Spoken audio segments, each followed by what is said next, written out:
Good night, itchy eyes. Good night, sudden sneeze. Good night to your symptoms of allergies. Zysol is the allergy medicine you take before bed. It provides powerful relief while you rest your head. Not just all night, but all the next day. Zysol keeps working, keeping allergies at bay. And without those annoying symptoms disturbing your rest, you can wake up the next morning feeling your absolute best. Remember, be wise all, take Zysol. At night. This episode is brought to you by Progressive Insurance.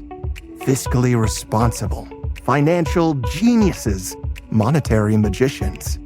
These are things people say about drivers who switch their car insurance to Progressive and save hundreds. Visit Progressive.com to see if you could save. Progressive Casualty Insurance Company and Affiliates. Potential savings will vary, not available in all states or situations.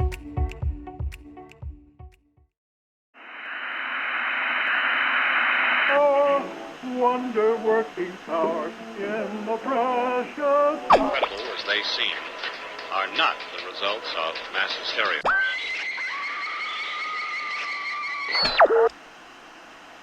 You may wish to adjust the dial.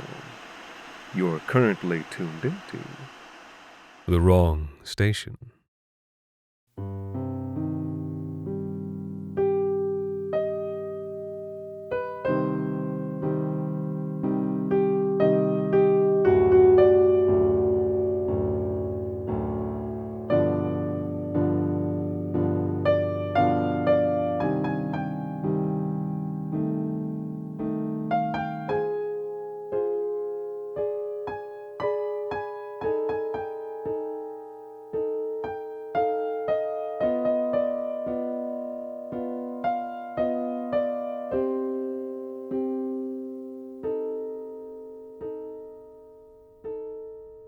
This your first time through? I'll show you around in Calgary when we come on it. Got a good look a few years back. I got one of those new observatories at the university there. Saw a big announcement in the newspaper while bringing some cattle through to sell in Red Deer. On the way back, unburdened of my livestock, stopped by the building. A dusty, weather-beaten ranch hand sticks out like a sore thumb around academics, which worked out to my advantage that day. Lead astronomer came from cattle ranchers. Said I reminded him of his father. Oh, shoot. Guess I am getting up in years. Gave me some time with the telescope that night. Showed me the planets and stars. Told me with excitement about how soon they'll have an even bigger lens to see even further. But all I could see with my eye to the glass was that black darkness between the points of light. I left him to his devices and continued the long ride home. While I was in the saddle, couldn't stop thinking, sure, maybe one day they'll make a telescope that can see further, one that could see all the way to wherever those damn things came from. But if they do, I ain't gonna be the one to look through it. I've seen enough. Well, no doubt you heard my story. But you probably never heard it from me, so, all right. Come on, boys, bring some more wood for that fire and pour me some more coffee. Settle in, settle in. Suppose it wouldn't be a cattle drive without Cassidy telling that story. Now then, me and my brothers had been ranching since we could throw a lasso. August and I learned to shoot before we were 6. Ma wanted us to hold off on teaching Wyatt till he was older, but the boy was a damn magician with a Winchester repeater. You wouldn't know to look at him, since he was so pale and sickly all the time. Kinda hunched, too, which made you miss how tall he was. But that was Wyatt. Other kids called him the boy preacher on account of his Bible reading. Anyway, me, August, and Wyatt were on the range with the cattle when the shower came. Wyatt and I were on night patrol. All day we watched the cattle chew their way through the overgrown fields, keeping a special eye on Jessie so she wouldn't wander off. Ma and Pa told us not to name him because it would make the slaughter that much more difficult. But some beasts just cry out for a moniker, whether in temperament or behavior. Jessie loved to give us the slip. An outlaw well deserving of an outlaw's name. That evening had already been an eventful one. Around sunset, Wyatt had plugged a coyote that was bothering the cattle. He did it from nearly 100 yards away. When we got up close, we saw two things. The Wyatt's bullet had pierced its eye, perfect-like, and that the poor beast had been rabid. Foaming saliva speckled its jowls and stained the dust where it lay. A lot of rabid coyotes this year, I said. Something in the air. All of a sudden, Wyatt shouted, "Look it!" And I turned away from the dead coyote and followed his finger up. Boys, it was like the galaxy itself were falling. 10,000 streaks of light if it was a dozen. Each of them a bright, loud color. Not pale white like the shooting stars I was used to. Try as I might, I can't describe that color except to say that it was some kind of green. But not truly green. No, not at all. No green like that on Earth. Wyatt's mouth hung open like a bucket, so wide it was like he wanted to catch a meteor in his throat. He was only 11 back then, but rancher's 11. His hands knew the bite of rope burn and the hilt of a bowie knife. Still, though, his heart was soft. He was the one who'd named Jesse. Behind him, I saw August's eyes shining from his bedroll. He'd awoken at the sound of Wyatt's cry. A good older brother. 17 years to my 14 and Wyatt's 11. We tried to hide it, but he was just as amazed by the sight as we were. I always suspected that August came off harder than he was on account of those dime novels he was always reading. Stories, mountain men and outlaws and sheriffs, gunfight around every corner. They always end the same way, with the bad guy getting blown away, even after he plugs the good guy using a dirty trick. Good guy rolls behind a barrel, loads his last cartridge, breathes deep, then blam! Right between the eyes. A sweet taste of revenge, and sometimes it's even spiced with justice, too. You got the sense that August wanted to disappear into one of those stories. Life was simpler there. Just ride off into a world where things made sense. No, our life wasn't like that. Never would be. Together, we watched the stars fall in silence. It was the last beautiful thing any of us were to see for a long while. When we rode back to town, it was to commotion. Our friends, family, even the saloon keeper had gathered round our homestead. From a distance, we saw them swarming the place like ants, and I had a powerful bad feeling in my gut for the last stretch of ride. Sheriff Hepford met us before the door, hand already over his heart. "I'm sorry, boys," he said, his red nose getting redder and redder with each word. "It's your folks. Last night something happened. We aren't rightly sure." He trailed off. Inside, there weren't anything left but red, pink, and purple scraps, like the confetti down in Cowtown on the first day of the Dominion exhibition. August walked out pale as anything and told me not to look, but I did just the same. Where are their heads? I'm told I asked that question over and over again, but nobody had an answer. Wyatt stayed back, and I'm grateful he never saw what was inside that house. August started yelling at the crowd, asking them what had happened while we were away. Didn't take long to get the tale. It had happened last night. One of those meteors had landed just outside town and jolted everyone clean out of their beds. When they stepped outside, they saw a shadowed figure making his way to our homestead, seemingly not caring about being noticed in the bright starlight. Those that saw him swore up and down that it was old Bates Sheffield, and that after he'd done it, he'd run off into the wilds. On foot, no less. It was then that a pale, shaken Mrs. Sheffield stepped forward out of the crowd. The mob quieted down right quick when they saw her, waiting with hungry eyes and saliva in their mouths. She didn't deny the allegations against her lawfully wedded husband. Point of fact, she corroborated them.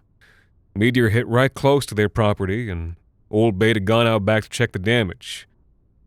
When he came back inside, he was a different man. Mrs. Sheffield, with a quaver in her voice, It asked him what all the hubbub was about, only for him to lash out with his hands. This was a surprise. Old Bate was a quiet, kindly sort, despite having served in the army as a young man. Whatever he'd done or seen done, well, I now understand it must have impacted his mind. Since he'd arrived in town, he'd made it his business to not talk about the past, and we'd obliged him his privacy. She'd dodged him, she said, but only just barely, and lost a clump of her hair in the process. She ran out of the house and hid herself in the groups of people who'd come out onto Main Street. From there, she watched as old Bate walked out of their matrimonial home and toward ours. Now, this assault on his wife was the first time he'd done more than speak a harsh word. To follow that up with a wanton murder of our parents. Wyatt put it best. That doesn't sound like old Bate. Mrs. Sheffield was adamant, and I had no reason to disbelieve her. But August wanted to be sure. The three of us made our way to the Sheffield place. We circled it on our horses. All the windows had been shattered during the meteor impact. In fact, we could see a small crater but a few hundred feet away. August leapt off his saddle and crouched in the dust, staring at something. "Tell me those don't look like old Bates' boots," he said, flint in his voice. They were. Long, pointed-toe footprints from Bates' army boots, the only affection he retained from those bygone days. And they led straight to our home. The three of us traced the steps backward and pieced together the rest of the story. The prints were clear. Before Bate hightailed it, before he killed our parents, before he attacked his poor wife, before any of that, he'd visited the meteor crater that the three of us were now standing over. Not much of a meteor, said August, holding it up. It was true, only about the size of an onion, and hollow, too, cracked open like an egg. The whole thing was that same awful green but not green color from the night before. Wyatt was blinking back tears, trying to be brave. I put my arm around him. August stood up and steadied himself. He seemed to have come to a decision. Well, there's nothing to be done about Ma and Pa, God rest their souls. We're just gonna have to go and get Bates Sheffield ourselves. I shook myself. August, that don't make no sense. Leave it to Sheriff Hepford. August's hazel eyes flashed red, and for a second I thought he was gonna sock me in my mouth. But he held off. Good thing he did, too. Now, back in those days, I was a pretty scrawny kid. Not strong, but tenacious. Always pushing people around just to prove that I was the toughest. But if August punched me and he really meant it, I might not have been in any shape for what came next. He was a strong boy, broad-chested and muscular from all those years wrangling animals. Bit on the shorter side, though. There were a few long winters in his youth where food was scarce. Ma said it had stunted his growth. August just spat into the dust. Sheriff Hepford is a drunk and a half-wit, and he had all these eyewitnesses telling him what Bate did and where Bate went, and he's still here, goddammit. I found myself agreeing. Seemed like the only way we'd get justice was if we sought it ourselves. "What about the services for Ma and Pa?" asked Wyatt. We gotta be here and see them sent into the arms of the Lord." August almost spat again, but held off. "They'll sleep better knowing old Bate is dead in the ground with them," he said. When Wyatt didn't say nothing, he continued. "Wyatt, if we wait, nobody'll ever catch him. What with all his army training. The Mountie station is 2 days' ride in the other direction, but then the tracks'll be gone. There's no choice. We've got to run him down." And as he said it, I couldn't help but notice a whisper of excitement in his voice. Does it ever feel like you're a marketing professional just speaking into the void? Well, with LinkedIn ads, you can know you're reaching the right decision makers. You can even target buyers by job title, industry, company, seniority, skills. Wait, did I say job title yet? Get started today and see how you can avoid the void and reach the right buyers with LinkedIn ads. We'll even give you a $100 credit on your next campaign. Get started at linkedin.com/results. Terms and conditions apply. This season, a new hot deal has arrived at Metro. $25 a line for 4 lines with all the data you need and 4 free Samsung Galaxy A15 5G phones. Getting Metro's best deals is easy. No ID required, no activation fees. Get a new number or keep your own. It's up to you. That's 4 lines for $25 a line, plus 4 free phones. Visit a store or go online today. Only at Metro by T-Mobile. When you join Metro Plus Tax. For a limited time and subject to change. Max 1 offer per account. Before noon, our horses were loaded with food, water, and bullets, and the town was fading into the horizon behind us. Nobody had stood in our way. In fact, those that saw what was inside our house had encouraged us. No man who's done that can be suffered to live, said Doc Pleary, as he saw us off. He'd even given August his prized Colt buntline revolver, which August accepted, even though the 12-inch barrel was cumbersome in his gun belt. I'm not sure which parting gift he fancied more, that or the little peck on the cheek Martina Don Vita had given him as we rode off. Bait was easy enough to track that first morning. He'd made no attempt to hide his boot prints, which dotted the dust clear as fence posts. We were surprised to see that he'd left the path almost immediately. Back then there was no paving in that part of the country. But even so, the safest place was on the well-trod path that led to the main roads. Off a path, you're at the mercy of wolves and rocks and holes in the earth containing God knows what kind of snakes and other viciousness. But Bait didn't seem to care. Heck, August noticed that he didn't even hesitate, not as he crossed off the path and not any other time at all. His long, heavy strides were unbroken. It wasn't long till we passed the first jackrabbit. We didn't even notice what it was till we was right up on it. Ears gave it away. August and I told Wyatt to hold up as we got a closer look. He pouted, but stayed put. I suppose Bait must have trapped it using some kind of snare, but it was hard to tell what with the mess left behind. He hadn't eaten a single part of it. Instead, it was as if he'd dug through the rabbit, looking for something.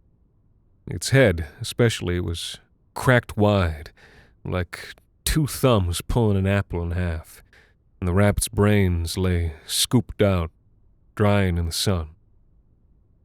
Now, what would he be looking for? Anyone? I have a few ideas, but I hope to never have an occasion to test them. August's eyes got even colder. "Let's go," he said. It was the first thing he'd said all morning. Bait's trail was haunted by more dead things. Every half hour or so we'd pass another animal, treated in the same rough manner by Bait. Rabbits, voles, a coyote, even a white-tailed deer. Brains out, no meat missing. Just all pulled apart as if Bait hadn't been hungry at all. Like he'd been looking for something specific he hadn't found. To distract ourselves from the gored animals, the 3 of us discussed what we knew of old Bait. August wanted us primed for battle with the outlaw, and that meant strategy, matching our strengths against his weaknesses. Now, Bait wasn't his Christian name. No surprise there. It was a nickname from his days serving in the Northwest Mounted Police. He'd been a cook, you see, making passable campfire meals from whatever hardscrabble meat he and his unit could scrounge. But near as we could tell, nobody in town knew his real name neither. Even his missus called him Bait. So he'd outlast us on the range, living off the land. We had to catch him before our supplies ran low. And Bait had killed before. At least we thought he had. Adults whispered about it on occasion, dropping little hints.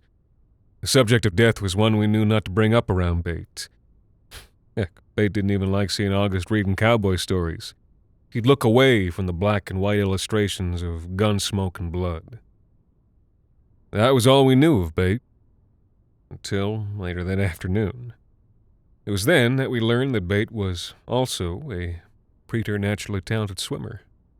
"Shit," said August. "It's got to be at least half a kilometer across." The river bubbled and swirled as it made its way northeast. We'd followed Bates' trail right up to the edge of the bank. No other boot prints, no sign of an attempt to find safe crossing. He'd walked right into the water as if it were nothing. Well, we weren't bait. We detoured till we found a skiff large enough to carry a horse, and paid the ferryman 3 times for our crossing. All told, it was nearing dark by the time we found his trail again. Besides, bits of river water pooled in his heel prints. The tracks were exactly the same. We spurred our horses. Slowly, the sun fell behind the distant Rockies, and a few stars winked in the distance high up above. We couldn't track bait through the darkness, so August grudgingly ordered us to stop for the night. His frustration threatened to boil over. We hadn't passed any sign of a camp, not even break in the trail. How had he come this far, this fast, while on foot? We were just starting to set up camp when August hollered for us to stop.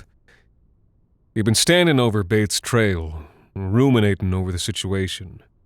We ran over. There, in the dust, between 2 boot prints, was a small patch of glowing dust. I immediately felt queasy. It was the same, green, but not green, as the meteor shower. It had no specific shape, just looking like a dried water stain. August looked up and our eyes followed his. A line of patches of glowing dust stretched far into the distance, always between the boot prints, as if each of Bates' steps had been accompanied by a slow release of whatever the stuff was. My eyes began to water from looking at it. I saw that Wyatt was squinting as well. It was the first time we'd seen the color so close up. Something about that glow seemed to itch at the back of your eye sockets, like the light was trying to get up into your head. August, though, he stared right at it with a triumphant grin on his face. "See, boys," he said, "God is lighting our way to bait. The angels are on our side." August and I mounted our horses, eager to continue the hunt. But Wyatt didn't move. "August, Cassidy, maybe I'll just stay here," said Wyatt. "I can turn back, go find a Mountie or something. Reinforcements, you know." August opened his mouth to say something, but I beat him to it. "Wyatt, of all the yellow-bellied crap I ever heard, this has got to be the worst," I shouted. "Our parents are dead. We're on the trail of the man who done it, and you want to run off because you're scared?" "I ain't yellow," Wyatt shouted right back. I just don't think Bate did this. Something don't feel right." "Wyatt ain't scared of Bate, Cassidy," said August. And with the fire at his back, he was nothing but a shadow in the darkness. All his life, God's been telling Wyatt to turn the other cheek. He's scared that revenge might feel too good. That sealed it. Wyatt packed his things in silence. We followed the glowing trail until the horses began to stumble and trip on unseen cracks and holes. Only then did we rest. That glowing trail. Now, years later, it seems less like divine intervention and more that whatever evil was inside Bate was leaking out of him. Something had begun bothering me about those animals Bate had savaged, and the next morning I finally understood. There were no flies. We'd come across an abandoned cart while following Bates' trail. The air was still crisp, even as the morning sun beat down on our necks, and Wyatt was entertaining himself by blowing little clouds of steam as our horses bore us forward. Dread chill ran through me when I saw that cart, and on instinct I held my hand out to stop Wyatt's progress. The inside was, well, messy. Clearly, someone had been taking foodstuffs to a nearby town when Bate had come upon them.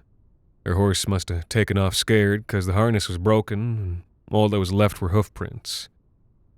Whose cart was it? There weren't enough body parts left to tell. I didn't run off or lose my mind at the sight this time. The still sharp memory of my parents' death had fortified me against a particular shape of Bates' brutality. I registered that this man's head, like Ma's and Pa's, was also missing for unknown reasons. And there were no flies on the remaining corpse pieces, which reminded me that there were no flies on any of the animals. I pointed this out to August, whose grim face became even grimmer, as if the information confirmed Bates' devilry. Even the natural process of death turned its back on his actions. "Cassidy, August, come see." It was Wyatt. He was holding a boot. Well, not just any boot, neither. A genuine Mountie boot. Bates' boot. "So he lost it during the murder," said August, and kept right on going. He gestured to the dirt, where Bates' trail now showed one boot print and one print barefoot, alternating off into the distance. "That ought to slow the bastard down," said August. He leapt back on his horse and gestured for the two of us to follow. "But Cassidy," said Wyatt when we had just a moment alone, "why wouldn't he just put the boot back on? Why would he leave all that food in the cart?" And I thought and thought, but no answer came to me. I still do not have one. We were able to keep going well into the evening. Bates' drippings lit the way, even brighter than they were the night before. They led us directly into the Badlands. The night wind whistled through the canyons and between the hoodoos. Another night might have been beautiful, but I startled at every sound, and each shadow seemed on the verge of resolving into Bates' murderous form. The trail led us around a high rock wall. As we made the turn, a sight unlike any other we'd ever seen greeted us. The whole sky was aglow, bright with that awful, awful color. Wyatt and I averted our eyes, feeling the sting of it, but August once again seemed unbothered. "There," he said, pointing into the distance. The not green light was spilling out of the canyon to the north, reminding me of the ways I'd seen the northern lights while on the range. But I doubt the northern lights ever made a body so anxious. We abandoned Bates' trail and instead picked our way upwards, climbing the rocks till we reached the lip of the glowing canyon, abandoning the horses halfway up due to the uneven terrain. We peered over the edge. I'd seen this canyon a few times when Pa and I made the trek to Red Deer. Never gave it much thought. A simple bowl shape made by a rocky escarpment. On the outside, it was a simple hill you could climb up nice and easy, but the inside was a steep cliff that only a mountain goat could clamber down. That meant the only way in or out was the narrow passage Bate had used below. And there he was, Bate. We could just barely make him out from our vantage. He was standing before the source of the queasy light. A large boulder, about the size of the general store in town. Bate was doing something to it that we couldn't tell from that far away. In that moment, I should have been focused on revenge. There he was, the man who'd killed my parents, ripe for the picking. But all I could think about was that big, shining boulder. No, not boulder. Meteor, and no doubt its impact had created this very canyon many centuries ago. August's hand clapped my shoulder. It was time. We made our way back down in silence. A handful of bullets. 2 bodies. It was over hardly after it had begun. We made Wyatt stay outside the canyon altogether. Someone needed to watch the horses, after all, said August. It was a bad lie, but Wyatt was eventually convinced. In truth, and despite harsher words previous, we thought we could spare him from the bloodshed. August and I cleaned and loaded our revolvers and strapped our rifles to our backs. We made our way through the narrow passage on foot, taking care not to make any noise that would echo off the canyon walls. As we approached, a rhythmic screech filled the air. From a distance, I could see that old Bate was digging at that big green but not green meteor. August and I crept up, finding shelter behind large boulders. and once we was close enough, I could make out that he wasn't digging with any implement, just his bare hands. He'd mangled them. Weren't even hands no more. His fingers had broken off from the force of digging and lay scattered in the dust round his feet like 10 spent shotgun shells. But he didn't cry out in pain. Instead, his leftover ruined flesh and bone kept scraping against the space rock with a high-pitched squeal like chalk on a schoolhouse chalkboard. I fought the urge to puke. This was wrong. Very wrong. He ain't all right, I whispered to August. My voice was desperate. That ain't bait. You should just plug him from here and be done with it. Don't even have a weapon. It was true. Bait had nothing except his boot and 3 sacks hanging from his shoulder. But August had his heart set on a particular kind of revenge, and he was deaf to my pleas. "Bait Sheffield!" shouted August, walking out from behind our cover. "You have killed my ma and pa. You have fled from justice, but now it has found you. Turn and face the instrument of divine judgment, and may God have mercy on your soul." It was a right pretty thing for him to say, but Bait did not turn. He just kept scraping away at that meteor. Squeal, squeal, squeal. August turned red and swung his rifle around. He fired one shot over Bates' head and walked forward. The shot didn't get no reaction, even though I saw it ricochet off the meteor just a foot above Bates' head. But something happened when August got closer. Bate still hadn't reacted. But 2 of those sacks we saw hanging from Bates' shoulder suddenly twisted around to reveal faces. Mangled, grisly faces attached to mangled, grisly heads. Even from a distance, there was no mistaking them. "Ma? Pa?" said August, staring wide-eyed, and his voice was that of a little boy. I felt my blood turn to ice and raced to close the distance between me and August. I didn't know why, but I just needed to get us out of there. I grabbed his arm, and just when I did, Ma and Pa both opened their eyes.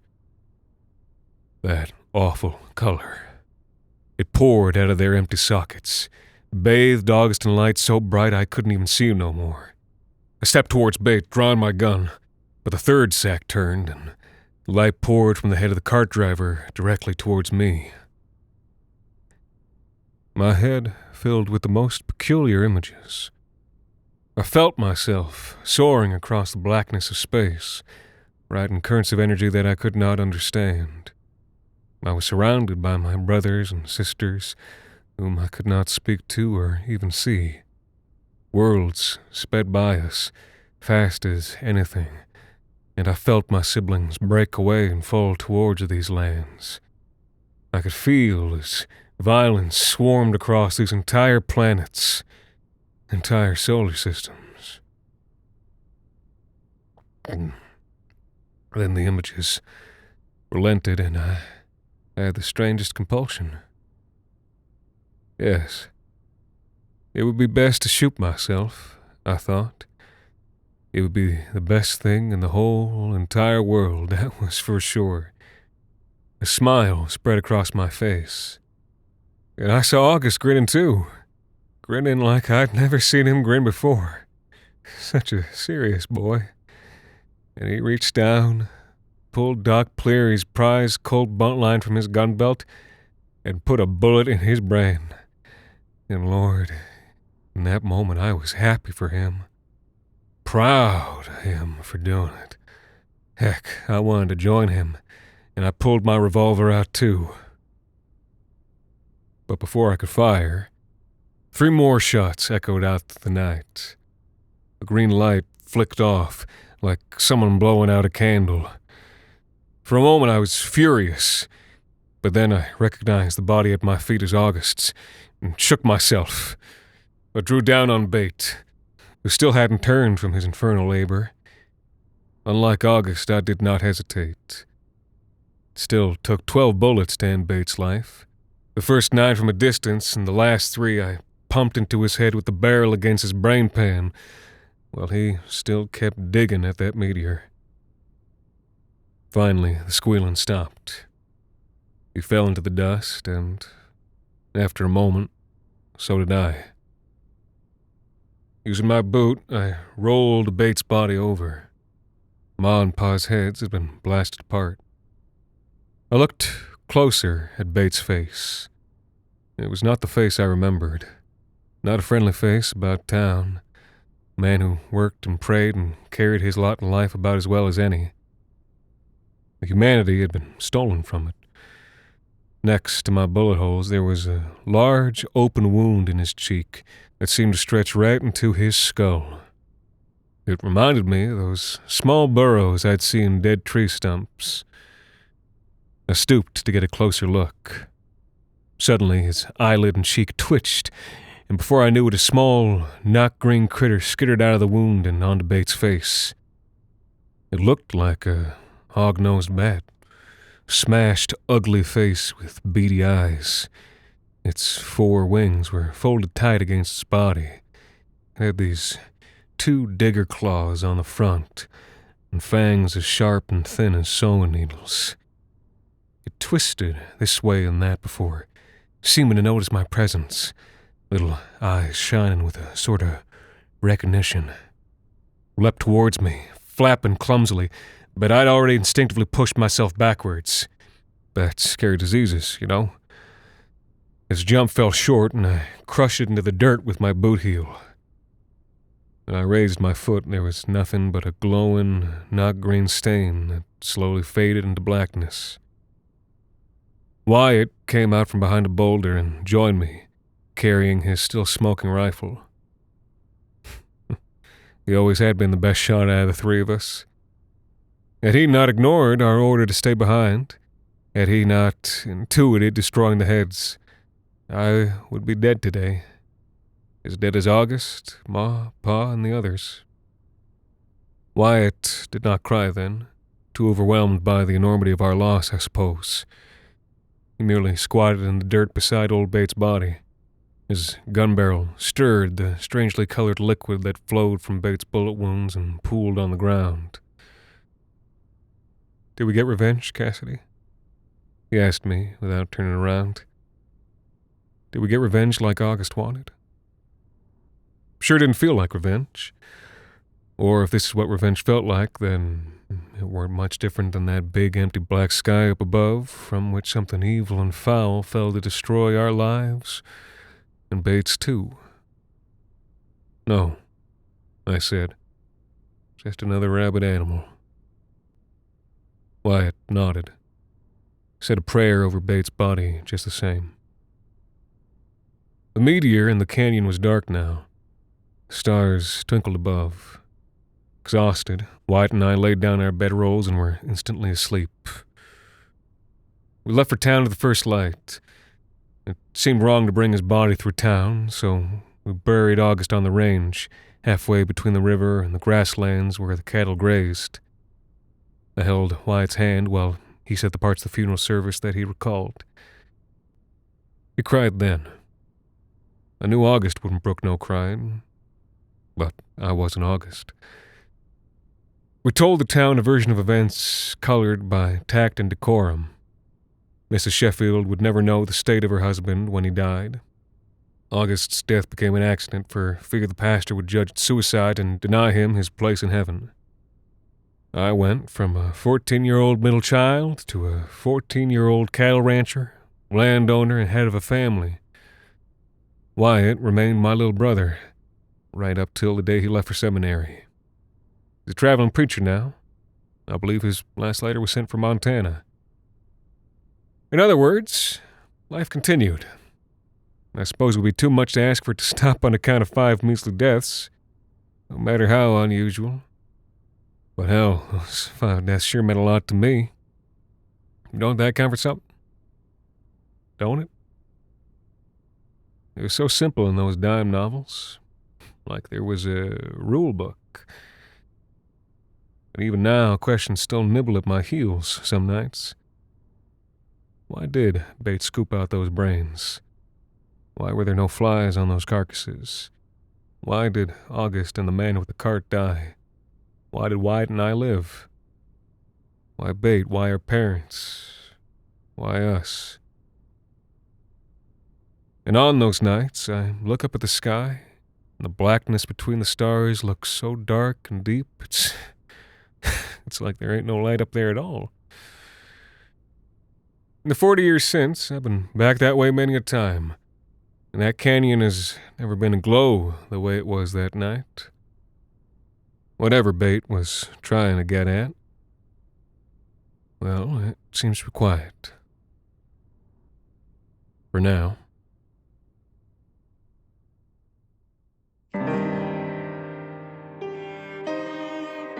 The Wrong Station is made possible with the generous support of our listeners on Patreon. Patrons can listen to The Wrong Station ad-free, as well as get access to bonus episodes, discussions, and more. This week's episode, Run 'Em Down, was written by Jacob Duarte Spiel and performed by Anthony Botello. Thank you to Bree Richardson, A. Rodko, Alan Long, Ken Mills, and a very special thanks to Martina Donvita for helping us keep the lights, well, off.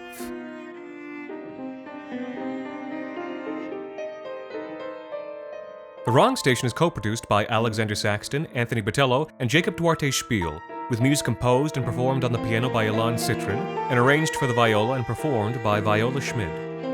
You can follow The Wrong Station on Twitter, Facebook, and Instagram, and email us at thewrongstation@gmail.com. And until next time, thank you for listening.